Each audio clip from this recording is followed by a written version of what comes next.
Zack, the boss, fell for a scholarship girl. She looked down on me, her voice laced with scorn. You're no match for me, not as a person, not in anything. I gently tossed a black chess piece into the trash can and smiled softly. In this game, you're out. Chapter 01. After my parents went bankrupt, they sent me to the Meng family, close friends of theirs, and then agreed to commit suicide together. Overnight, I became an orphan. That's when I became Miriam. My adoptive parents had no children of their own. They treated me with care, raising me like their own, and I grew up in a household full of affection. When I was 10, I saw Zack for the first time at a banquet, surrounded by praise and admiration from all sides. Standing with his parents, his family was the wealthiest in Beijing. It only took one glance, and I knew what my next goal would be. I was going to marry Zack and become the true heroine of a wealthy family. From then on,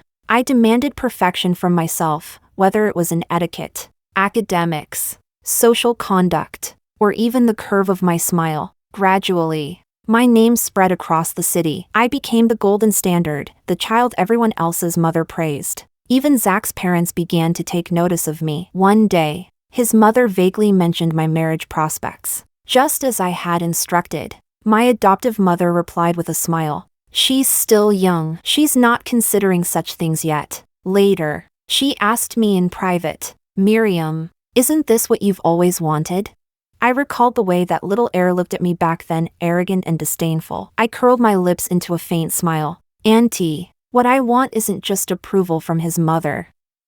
I want Zack's heart. Let's not even talk about the disparity in our family status. His mother probably only made a casual comment. If I rushed to curry favor, it would only make me look desperate. Most importantly, she adored her son like her life depended on it. Even if she liked me, if Zack didn't want me, it would all be in vain, and I don't waste time on things that don't pay off. Chapter 02. After the college entrance exam, I gave up Tsinghua University and chose instead to enroll at Ivy University, the third-ranked university in the country, with the top score in the entire province. Because of Zack, his grades had always been poor. His family spent a fortune just to get him into Ivy. My adoptive father had always doted on me and supported my every decision, but this time, he firmly opposed me. He even confiscated my phone and locked me in my room. I fasted until I fainted. When I woke up, I found him sitting beside me, eyes filled with emotion. He finally sighed and relented, his voice soft and pained. Miriam, let go of the past, live your life in peace. I held his hand tightly, but my gaze was unwavering. But I can't forget how they destroyed my father, how they turned me into an orphan. My life is for revenge. Chapter 03. The first time I saw Zack again was 2 weeks after classes had started at Ivy University. I walked to my seat, only to find him sitting right next to me. I smiled, the smile I had practiced for over a decade. Flawless and poised. Nice to meet you. He gave me a once-over, then sneered. Ugly. Stay away from me. The boys around him burst into laughter. Playing along, Zack watched me, his gaze playful and mocking, waiting for my reaction. Would I storm off in anger? Cry in embarrassment? I paused for a moment, then suddenly beamed. Ugly? I actually think I'm quite pretty. Zack froze, clearly not expecting that. I tilted my head slightly, my gaze innocent and sincere. But I guess I'm not as good-looking as you. He glanced at me again, then waved off the guys beside him. He didn't say anything, but I could tell he was in a good mood. After all, not everyone can stay calm when praised for their looks, especially someone like Zack, who had been vain since childhood. I took my seat beside him, turned to him, and said, "It's an honor to sit next to someone so handsome. I'm Miriam, and you are." He twirled the pen in his hand and gave a half-hearted hum. Zack. Just then, a cheerful girl passed by the window. Zack stood up abruptly and ran out the door. Chapter 04. I squinted slightly as I watched his back disappear down the hallway. It wasn't until my first day at Ivy University that I learned the story between Zack and Luciana. Luciana, a scholarship student from a poor family, she got into Ivy purely on academic merit. A rich young master and a Cinderella, if things developed as expected, it would become one of those romantic tales where love conquers all obstacles. But now that I was here, Their little story could only end here. What comes next is mine. I didn't rush to make a move. I simply focused on my own plans. Thanks to my excellent academic performance, I applied to run for student council president. Luciana was also one of the candidates. While preparing campaign materials, I often heard murmurs about the two of them fighting, making up, giving each other the cold shoulder, then making up again. The love story between a prince and a poor girl was always full of twists and turns. Chapter 05. Tell me honestly, am I really just a useless brat living off my family's money? Zack suddenly asked, fiddling with his pen. I stopped what I was doing and looked at him calmly. You did rely on your family. His face darkened, clearly struggling to accept that answer. I met his eyes and countered. Would you have gotten into Ivy on your own? That hit him. His face fell. But after a pause, I smiled. But you're not useless. He looked at me, confused. I blinked at him with a hint of admiration. Your childhood record in Go tournaments alone would crush me completely. Zack's eyes lit up, a mix of surprise and delight. You know I play Go? Everyone assumed Zack got into Ivy through money, but I knew the truth. He earned his spot through first place in a national Go competition. Long ago, I overheard his mother mention it in passing, and I never forgot. I even spent years studying Go myself, all for this very moment to catch his attention. I was lucky enough to play against you once. You completely destroyed me. I haven't dared touch a Go board since. I added with mock resentment. There's nothing more genuine and disarming than a young woman's admiration. So, unsurprisingly, I got Zack's promise. It's okay, I can teach you. Then it's a deal. I beamed. The sunlight spilled onto my face like blooming peach blossoms, bright and soft, beautiful without being gaudy. And in that moment, I caught the flicker of amazement in Zack's eyes. All my years of effort were not in vain. Chapter 06. From that day on, Zack and I often played Go together. He poured all his patience into the game. His eyes lit up whenever he talked about it. He truly loved Go, and the talent I occasionally displayed made him gradually soften toward me. Soon, the rumors began. Whispers about me and Zack spread across campus. Even the school's forum lit up, accusing me of being a homewrecker, a shameless girl interfering with Zack and Luciana's relationship. Affected by the gossip, I became withdrawn and deliberately kept my distance from Zack. But one day, after class, he stopped me and said quietly, I'm not dating her. I looked at him without replying and walked away. Zack had always been arrogant. If he truly wasn't interested in Luciana, he would have announced it to the world. The fact that he chose to whisper this in secret only confirmed something else. In his heart, Luciana ranked higher than me. At the campaign speech, I saw Luciana for the first time. She was indeed beautiful, but sharp-tongued and arrogant. You're no match for me, she said. Not in people, not in matters. People meant Zack. Matters meant the election. Then she walked away with pride. A declaration of war? Or a provocation? I watched her retreating figure in silence, unable to understand. Where did her confidence come from?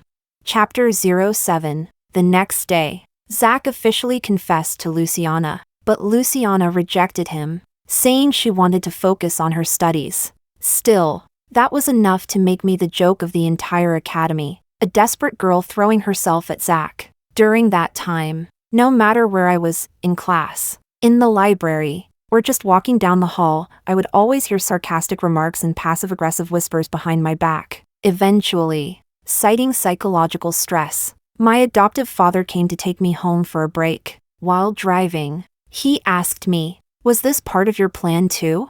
I didn't explain. I simply smiled and said, Uncle, it's your turn to enter the scene. We were hosting a grand birthday banquet for my adoptive mother, and all the prominent families in the capital were invited. Zack had never attended such events before. His mother always laughed it off, saying her son was too aloof and picky. Everyone let it slide. But this time, Zack came, voluntarily. He found me by the lotus pond, his face lighting up when he saw me. Miriam, but his words froze under my cold expression. I greeted him politely but distantly. Hello. Even my tone had turned colder. He was clearly caught off guard by my attitude, but still continued. Miriam, when are you coming back to school? I tilted my head slightly and gave him the same innocent, clear-eyed smile as the first time we met. Don't know, maybe when I'm in a better mood. Then I placed my go piece on the board and turned to leave. At the corner, I looked back and saw Zack standing still, staring at the board. I smirked coldly. Stare at it all you want, after all. That game was one we studied together for weeks. The next day, I received a gift. A book, the Encyclopedia of Go, Zack's favorite. Inside, a small note was tucked in. I'll make you happy again. Chapter 08. The very next day, I found out what Zack had done. He had found the original source of the rumors and sent them a legal letter. Turned out, it was Luciana's roommate. She never expected Zack to respond so directly and aggressively. In a panic, she begged Luciana to speak on her behalf. In the end, the girl issued a public apology and the matter was settled. The school gossip gradually faded. I received a message from Zack on WeChat. It's resolved. Will you come back?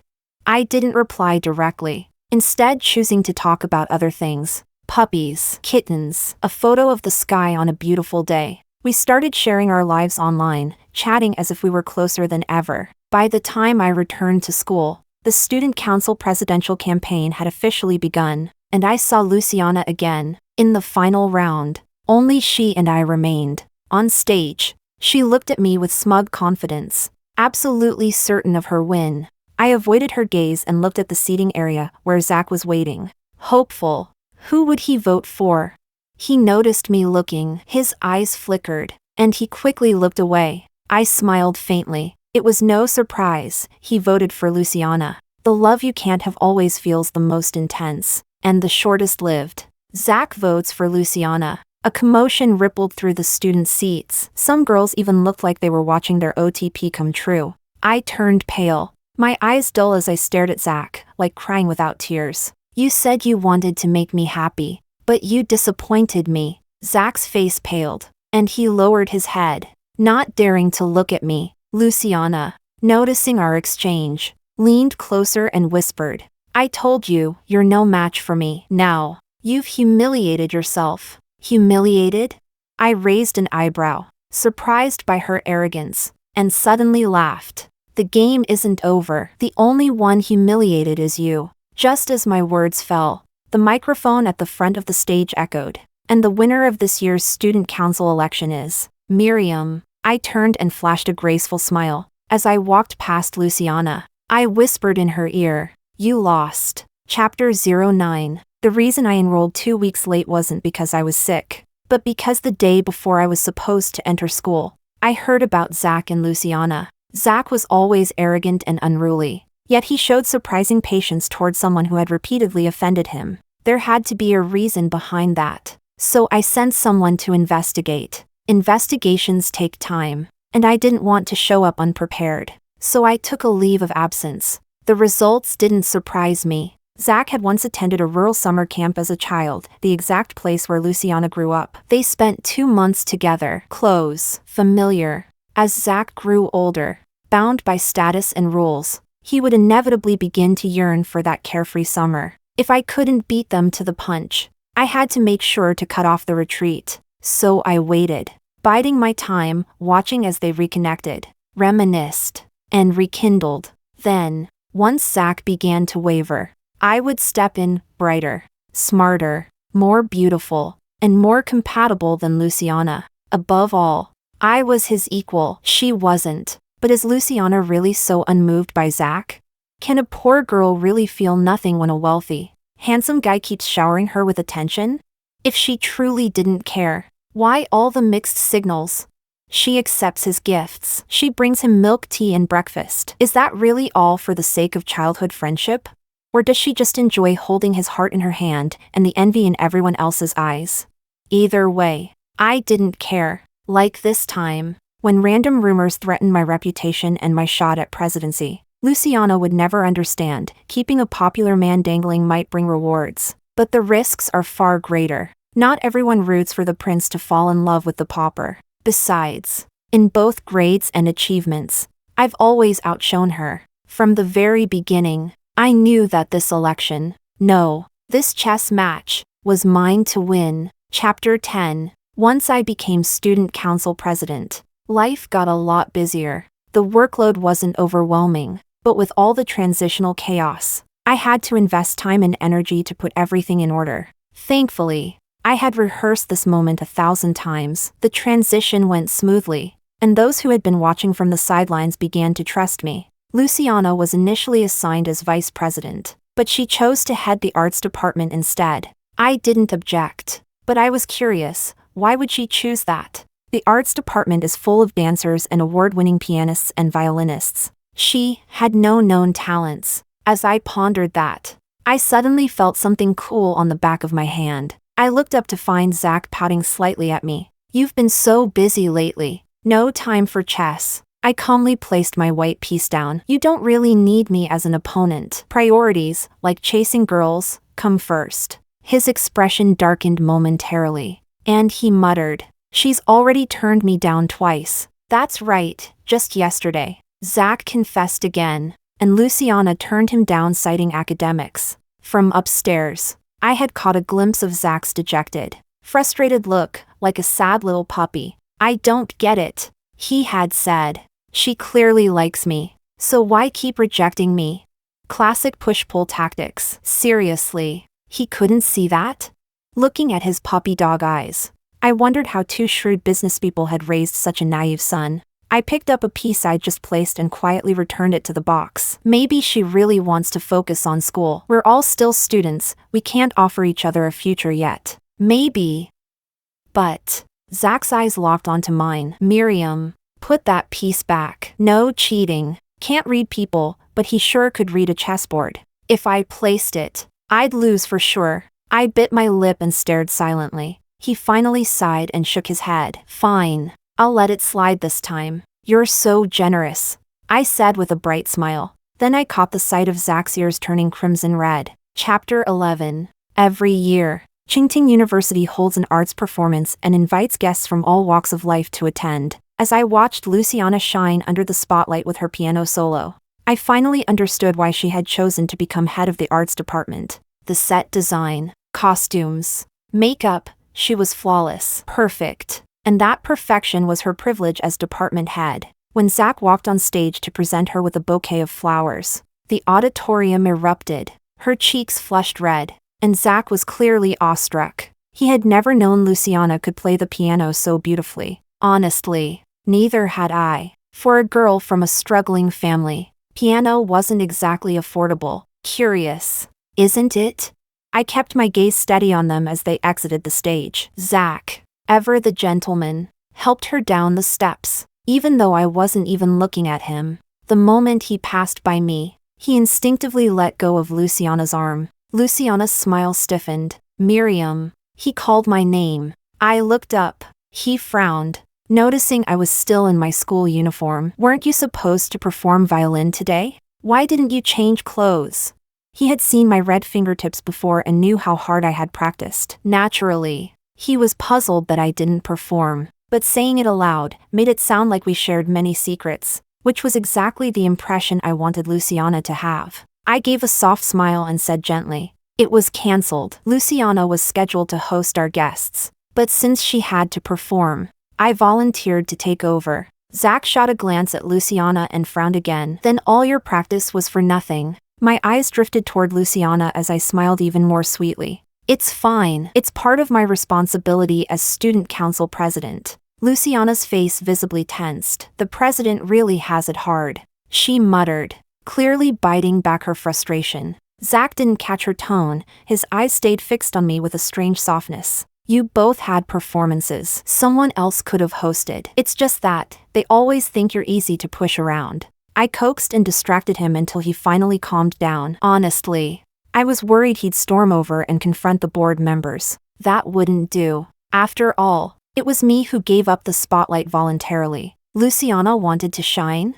Then let her shine, with all the attention she could carry. Chapter 12. On Saturday, my adoptive mother hosted an afternoon tea for the city's elite ladies, including Zack's mom. She had attended the school performance earlier in the week. As she sipped her tea, she asked, "Miriam, why didn't you perform the other day?" I smiled gently. "Auntie, Don't tease me. How could my violin compare to Luciana's piano? I didn't want to embarrass myself. Before I could say more, my mother frowned. Miriam, you've won international awards for violin. What nonsense. What? Is she that outstanding?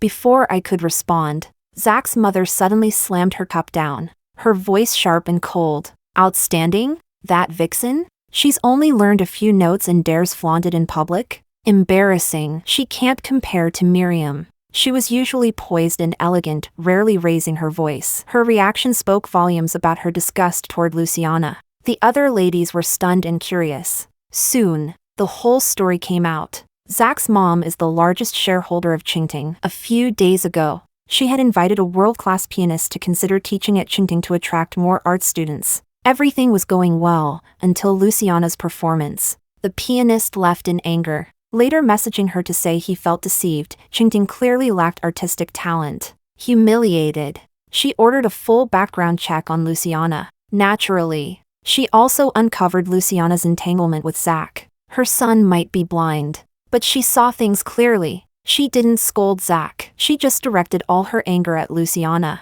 By the next day, Luciana was stripped of her position as arts department head. Luciana wanted to fight it, but once she learned who was behind the decision, she fell silent. Reason didn't matter. What mattered was not upsetting Zack's mom. After all, even if Zack adored her, without his mother's approval, she'd never marry into that family. She knew what she wanted, just like I do. Maybe if we hadn't wanted the same thing, we could have been allies. But there are no maybes in this game. Trying to ease the tension, my mother smiled. Miriam, why don't you show us the piece you had prepared?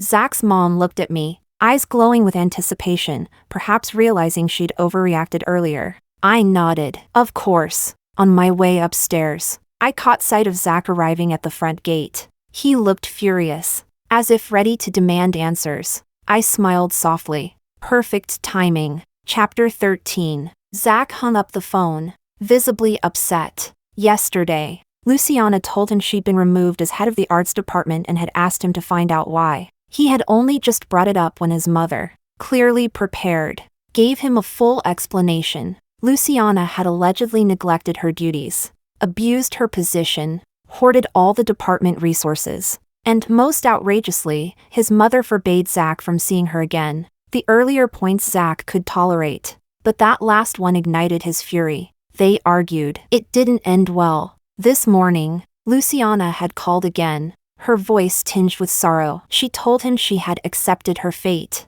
Fate? What fate? Zack burned inside, ready to argue with his mother again, only to hear she was attending an afternoon tea party. He was fuming, yet she acted like nothing had happened. And so, when he arrived at the venue, part of his anger shifted toward Miriam, but that anger vanished the moment he stepped into the hall. There, at the top of the stairs, stood a girl in a teal strapless gown. Her skin glowed like porcelain under the lights. Eyes closed, bow in hand, she played a bronze-colored violin. Notes danced through the room like wind through a forest. Graceful, brilliant, ethereal, poised. She looked like a forest sprite, fluttering translucent wings as she danced among the trees. When the performance ended, she bowed gracefully. Zack's mother clapped enthusiastically. Miriam, if you had performed at the school event the other day, do you think Steven would have walked out angry? You stayed off stage, and we got that ridiculous performance instead. What a waste of talent. I lowered my head modestly, smiling shyly, though my gaze subtly slid toward the doorway. There stood Zack, frozen mid-step. 3 seconds passed before he quietly turned and left. No one else in the room, aside from his mother, had seen Luciana's performance. They couldn't truly compare, but Zack had. He knew the difference, and he knew exactly who should have been on that stage. Chapter 14. In the end, Steven was still appointed as the music professor because Zack's mother had sent him a video of me playing the violin. The very next day, Steven replied with delight. To express her gratitude, Zack's mother even brought me an extravagant gift, but I smiled politely and declined. As the president of the student council, it's my duty to contribute to the academy. You're such a good child. Whoever marries you will be truly blessed. She squeezed my hand with pride, her tone full of warmth. I lowered my head, face flushed, pretending not to see the subtle scrutiny in her eyes. To welcome Professor Stephen, the Academy hosted a grand concert, inviting all students and faculty to attend.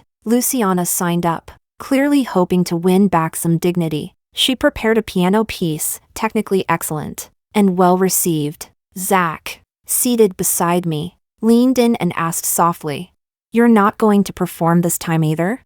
I smiled gently. "Of course I will." I stood up, removed the black coat draped over me, revealing a flowing pale pink gown. The moment I stepped onto the stage, the entire auditorium fell silent. As the lights dimmed, I caught the glint in Zack's wide, shining puppy eyes, and the twisted glint in Luciana's. By the end of the performance, Zack was coaxed by his mother to present me with a bouquet on stage. "You played beautifully." I batted my eyes, slightly shy, and accepted the flowers. "Thank you." On my way down the stage, I passed by Luciana, and her expression was practically stormy. I walked away without a glance. Only now was she beginning to realize Zack's attention was already shifting toward me. And what's more, his mother liked me better. Like I said, this game was already decided the moment I chose to play it. The outcome was never in doubt. Chapter 15. After the concert, Zack cornered me backstage.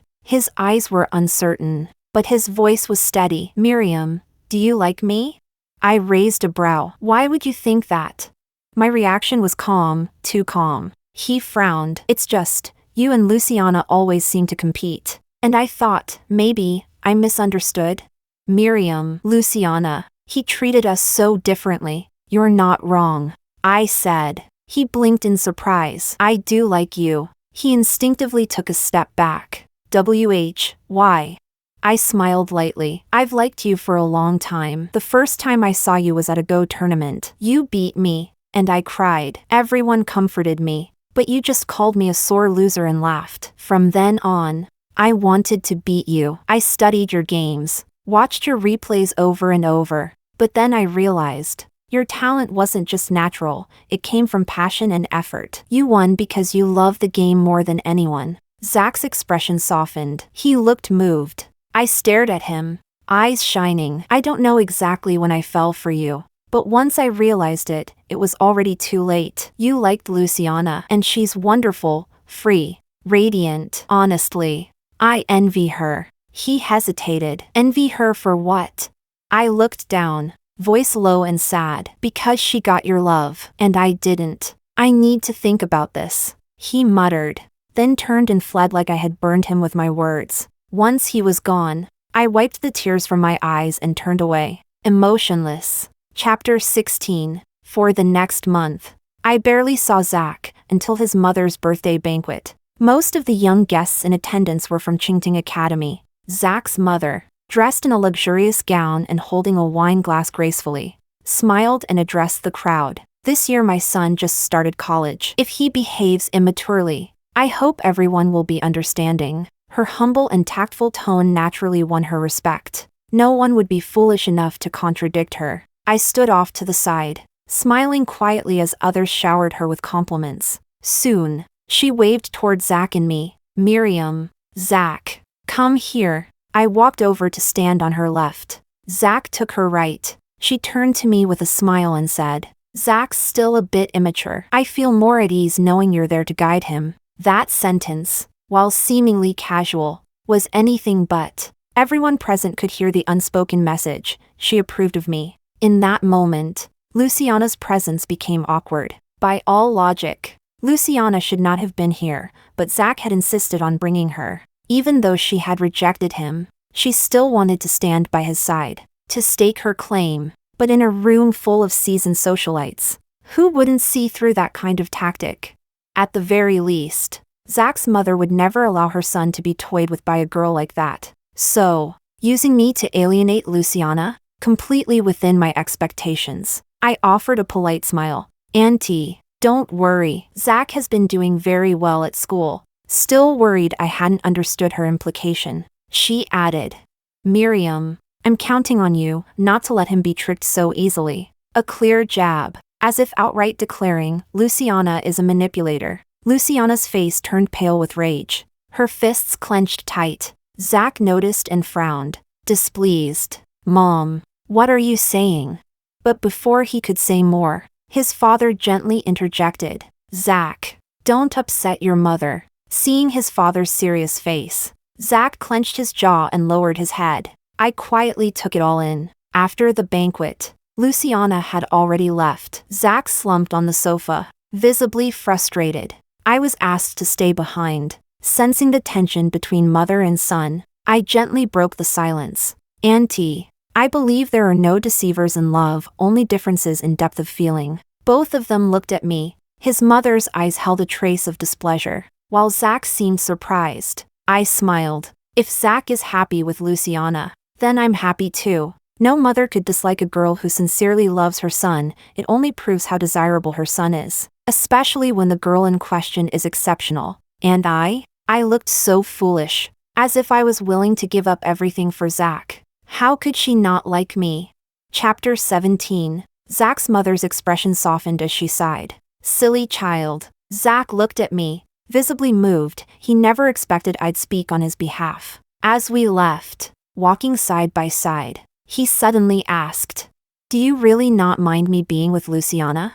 I do mind. I'm even jealous. I stopped walking and glared at him, puffing my cheeks in mock anger. He looked confused. Then why? Why did I still defend him and Luciana?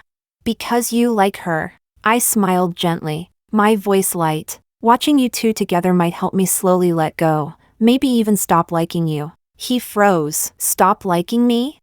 His face turned a little pale. I pretended not to see. When we reached the gate, he suddenly blocked my way, his eyes shining. Miriam, if I wanted to be with you, would you say yes? I looked at him, surprised, but then something crossed my mind. My face turned cold. Are you pitying me? Zack blinked, startled. I scoffed. Zack, you really underestimate me. I'm Miriam. I don't need anyone's pity. With that, I turned on my heel and got into the car without looking back. Zack finally snapped out of it and rushed after me. No. Wait, he leaned against the car window, calling my name. Miriam! I looked at him and slowly rolled down the window just a bit. My voice was icy. I hope you think things through before coming to me again. Otherwise, let's not see each other anymore. Chapter 18. After returning to school, my attitude toward Zack cooled noticeably. I applied to change seats, no longer sitting beside him. Zack came to the student council several times, trying to talk to me. I said I was too busy and declined every time. Even when we passed each other on campus, I acted like I didn't see him. I ignored him completely. Of course I knew Zack wasn't pitying me. He wasn't some merciful savior. It was more likely a moment of emotional impulse. So I had to give him space and time to truly think. The more desperate he was to talk, the more I avoided him. People can't have everything. You gain some, you lose some. And if I could endure it, someone else definitely couldn't. Chapter 19. Word got around campus quickly. Zack had been chasing me all over the student council building asking for me. It only took 30 minutes for everyone to hear about it. Compared to my calm indifference, Luciana clearly couldn't sit still. She invited me to meet at the school cafe. The moment we sat down, she got straight to the point. You know Zack confessed to me, right? Twice. I nodded. I know. Luciana smiled dreamily, her eyes full of nostalgia. Zack and I met as kids, at summer camp. I never expected to see him again here. It's fate. Don't you think? Even the universe is rooting for us. You'll wish us well, won't you, Miriam? I lowered my eyes, hands trembling slightly as if her words had struck a nerve. Taking a deep breath, I said softly, Of course. I'll wish you both happiness. Her smile widened. I knew you were understanding. You'd never interfere in someone else's relationship or stoop to being a homewrecker. I looked up at her smug face, then suddenly asked, But didn't you reject Zack? She froze, then replied sadly, I didn't reject him, I just didn't want to rush into anything. Even though Zack doesn't mind, I know we come from different worlds. I want to be better, to be worthy of him. He loves me, and I want to stand proudly beside him. She made it sound difficult, when really, it was just a way to flaunt how much Zack adored her. I lowered my head again, as if shattered. Luciana, satisfied with my reaction, gave a few fake words of comfort and walked away. She never noticed the cafe's security camera or the curious eyes watching us from outside the glass. Chapter 20. By the afternoon, a video had been posted on the school forum. It showed Luciana leaving triumphantly after meeting me, while I was left behind silently in tears. Everyone was speculating about what really happened, but I had already taken a leave of absence to rest at home. Reason: relapse of psychological illness. Zack came looking for me immediately, but my adoptive mother shut him out with a cold voice. If you already have a girlfriend, then don't come looking for our Miriam again. What? Do you want your girlfriend to come around and throw accusations again? Are you trying to push Miriam over the edge?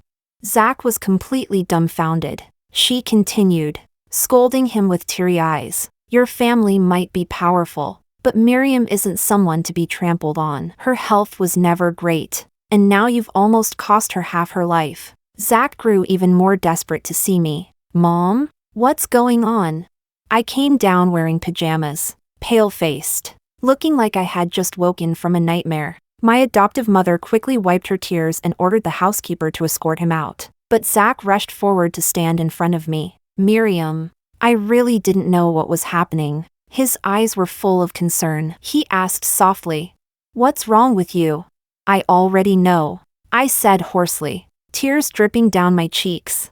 "That you and Luciana were childhood friends. That you two are in love. I'll bless you both. But please, Zack, don't do things that people can misunderstand anymore. Here, this is yours." I handed him the book he once gave me. Our fingers brushed, and I recoiled instinctively, as if burned by his touch. Without looking back, I went upstairs. It was the very first gift Zack ever gave me, The Art of Go. Zack panicked. "Miriam!"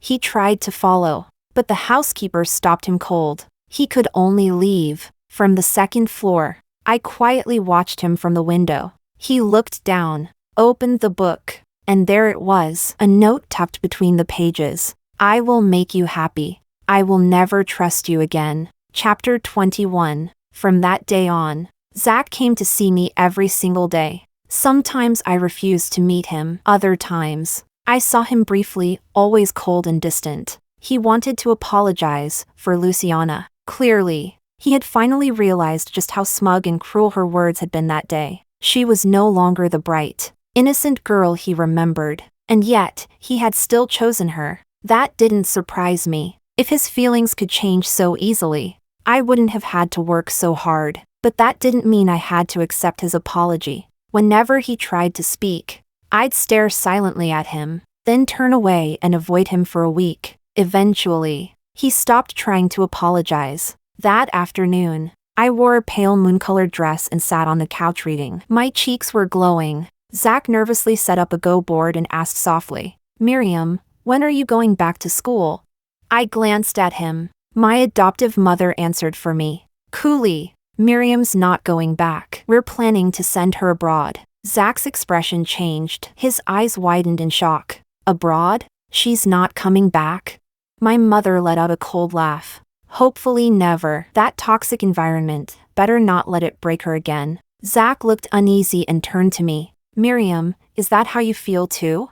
I didn't nod. I didn't shake my head either. That day, Zack fumbled with the pieces for a long time, but he never made a single move. Finally, he left in a daze. Afterward, my adoptive mother gently stroked my hair and said, "Miriam, he doesn't want to let you go. I know, but what use is reluctance without sincerity? Me going abroad is the spark that will force Zack to make a decision. He's out of time." Chapter 22. A week later, I returned to school to formally apply for a leave of absence. As soon as the news spread, everyone who was close to me expressed how much they would miss me. I went to the student council office to pack up my things. Just then, someone pushed the door open. I looked up. It was Luciana. She walked in with a bright, smug smile. "Miriam, I heard you're moving abroad. I was actually thinking of inviting you to my wedding with Zack someday." Smug, like a peacock proudly flaunting its feathers. "I'm not going." I stared at her, expressionless. "I have no intention of blessing either of you." She hadn't expected such bluntness. She froze, I stepped toward her slowly. You use his love for you to enjoy everyone's admiration. You toy with him, keeping him just close enough but never truly loving him. Her eyes narrowed slightly. She glanced around to make sure there were no cameras or people around. Then she finally dropped the act, sneering coldly. So what? He still loves me, not you. No matter how perfect you are, it doesn't matter. That's just your fate. I clenched my fists. My eyes burned red with held-back tears. But in the end, I laughed bitterly, voice choked with emotion. Maybe I was never someone people liked. Right as the words left my lips, Zack pushed the door open with a dark expression. What do you mean? Someone people don't like? I looked down as tears fell one after another, my shoulders trembling with restraint. What happened? He asked, looking increasingly angry. Miriam, why are you crying? His gaze shifted sharply to Luciana. She hadn't expected him to take my side. She forced a smile, trying to explain. It's nothing. We were just saying goodbye. She's emotional, doesn't want to leave. But Zack didn't buy it. After what happened at the cafe, his trust in Luciana had already cracked. He turned back to me. Miriam, is that true? Luciana's face twisted in panic. She pouted with tears in her eyes. Zack, what are you saying? You think I would lie to you? Zack looked at her, then at me, for the first time. He didn't know who to believe, but he didn't leave my side, and that was already enough to show whose side he was leaning toward. All I had to do was strike the final blow. It's not true. I looked at Zack with tear-filled eyes and whispered. She said, when you and her get married, I should come and bless you both. Do you think I should? Tears are a woman's weapon, but only when used just right. Zack stormed out with Luciana in tow, but not before looking back and saying gently to me, take your time, I'll wait. That's when I knew, with absolute certainty, Luciana had lost. Chapter 23. Luciana was never that clever. She had the upper hand from the beginning. She could have easily accepted Zack's confession, solidified her position, used their relationship to win over his mother. But no, she played hard to get, tried to control him like a puppet. Even if I never appeared, his mother would have never accepted her, especially when someone like me existed. Zack had been raised too well. He didn't understand manipulation. But that didn't mean he hadn't seen it before. When he was in love, he'd pretend not to see. But once the feeling faded, Luciana's tricks became all too obvious. Her carefully crafted persona of innocence and freedom crumbled under the weight of her own panic and jealousy. It was only natural that Zack broke things off for good. And the day before I was to leave the country, Zack stopped me. He didn't say anything, neither did I. But we both knew. This was the start of our story. We were always together, inseparable. Everyone just assumed we were a couple now. Only Luciana still clung to the past. So she dared to show up. Her once delicate face now twisted with rage. Miriam, what the hell did you tell Zack? Why is he telling me to stay away from you? I looked at her indifferently. I didn't say anything. He made that choice on his own. Her expression darkened. She gritted her teeth. So you really want to be the other woman? Why? Just because he loves someone else. I'm not allowed to fight for what I want.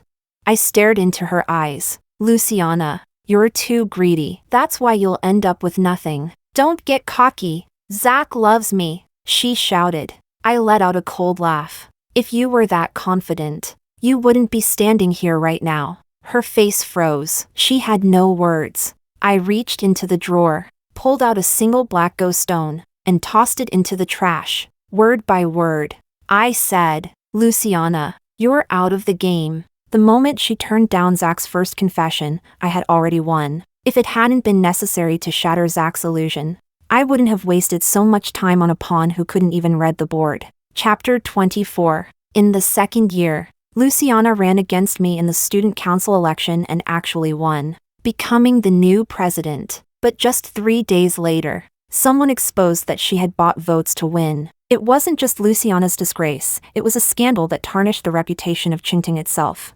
Citing moral misconduct, the school expelled her. I heard she cried and begged to see Zack one last time. He didn't go. I was so pleased.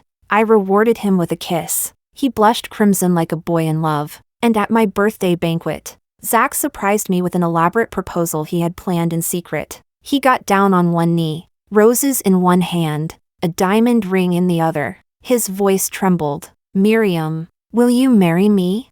Moved to tears, I gladly accepted the ring. We held each other tightly, treasuring the beautiful moment. I saw his parents and my adoptive mother watching us with eyes full of tears and joy. The only one who didn't look happy was my adoptive father. On the way home, he sent my mom ahead and walked beside me alone. His voice was serious, yet gentle. "Miriam, you've done enough. You deserve happiness now." I smiled faintly, but as I smiled, tears silently fell. "Uncle," I whispered, "I have no way back anymore." From the moment I met Zack's family, there was no turning back. If my happiness was built on the wrongful deaths of my parents, I would never have peace of mind. So, I will send them all down. Chapter 25. Right after graduating, Zack and I got married. The wedding was so extravagant that even 20 years later, no one could match it. That day, my adoptive father placed my hand into Zack's.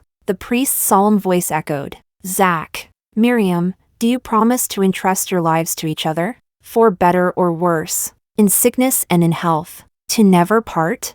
Zack and I looked at each other and smiled. "I do." Chapter 26. After marrying into the family, Zack's parents saw that he had no interest in the business world. All he cared about was go. He was still known as a prodigy, and his fame brought the company tons of positive PR in the entertainment world. As his wife, I showed impeccable business skills. So Zack's father appointed me as the chief financial officer. He began taking me to banquets, business meetings, and gradually taught me the ins and outs of the industry. I didn't let him down. I earned the loyalty of the finance team and soon became their top leader. Zack's father began trusting me more and even started giving me control of the company's darkest secrets. While I managed them, I also documented them. On the 5th year of our marriage, I submitted everything anonymously to the government. The next day, authorities raided the company. Zack's father was caught completely off guard. With solid evidence, he was arrested and sent to prison.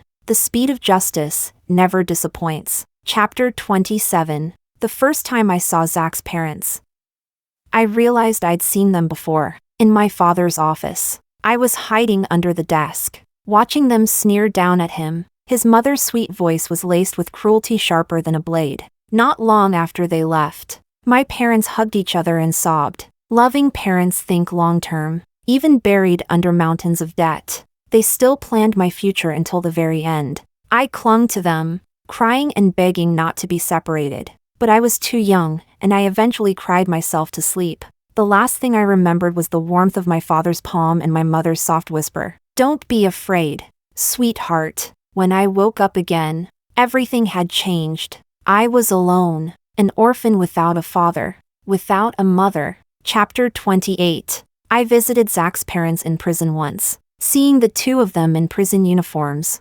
disheveled and disgraced, I couldn't help but smile. In fact, I laughed until I cried. Zack's father froze for a second, then clenched his teeth and growled, "This was all your plan, wasn't it?" I wiped the tears from my eyes and nodded without hesitation. "Yes, it was me." Zack's mother widened her eyes in disbelief and screamed, her composure gone. "We treated you like our own daughter. We handed the company over to you. Why would you betray us? What good does it do you if we fall?" I smiled. I was just avenging my parents. 20 years ago, my father competed with your company over a piece of land, so you fabricated tax evasion charges, framed him for bribery, and pushed both my parents to their deaths. I couldn't let that go. They were innocent. But you too? You actually committed crimes. The couple fell silent. Zack's father stared at me in horror. You're his daughter?" I looked at them expressionlessly. "I should thank you. Actually, if you hadn't handed me the company, how else could I have found all the evidence so quickly? You took the people I loved most from me. I simply returned the favor." With that, I turned to leave. Behind me came Zack's mother's piercing, desperate screams. "Zack! What are you going to do to my Zack? Miriam, please, leave my son alone." Chapter 29. They drove my parents to death, so I sent them to meet mine. But Zack, Zack knew nothing, and I decided he deserved to know everything. The blood feud, the revenge, the truth. His face turned pale. He stared at me in silence, trying to digest the avalanche of truth. I turned to leave, but he caught my hand. Then he pressed his forehead against my belly and asked hoarsely, "Miriam, was it all just manipulation?" I gently stroked his hair, but my voice was cold as ice. "I never loved you, Zack. How could I love the son of my enemy?" He jerked away from me, eyes wide with rage. "You lied to me. You lied to me all along." I looked at him, unblinking. "Yes." He ripped off the ring and threw it at my face, then stormed out into the storm. Outside, the sky was pitch black. And then, a crash. My heart froze. I ran to the door, only to see Zack lying in a pool of blood. His face turned toward me, covered in red. His mouth moved weakly. "I love you, Miriam." Chapter 30. Zack died, a drunk driver. After thorough investigation, it was confirmed to be a complete accident. At most, the driver was sentenced to 7 years. Just 1 month later, I had lost 25 pounds. My clothes hung off me like empty sails. Because Zack's family was found guilty of embezzlement and bribery, no one dared associate with them anymore. Zack's funeral was eerily quiet. I stared blankly at his black and white portrait. That rogue grin on his face, those wild brows. Just like the boy I first met. There's a saying, if life had stayed like the first time we met, how perfect that would have been. Grief gripped my chest until I couldn't breathe. I covered my face and sobbed like my heart was breaking. My adoptive parents held me tightly. They cried too. Chapter 31. After Zack's death, I started my own company, and I did well, very well. People tried to set me up on blind dates, but I turned every single one down. Everyone assumed I was still deeply in love with Zack, which made them trust me even more in business. 7 years later, I stood before Zack's tombstone once again, raising a hand to gently touch the photo etched into the marble. "Zack, I never really loved you, but thank you." Every day I spent at my adoptive parents' home, the deaths of my real parents haunted me. I never had a peaceful night's sleep.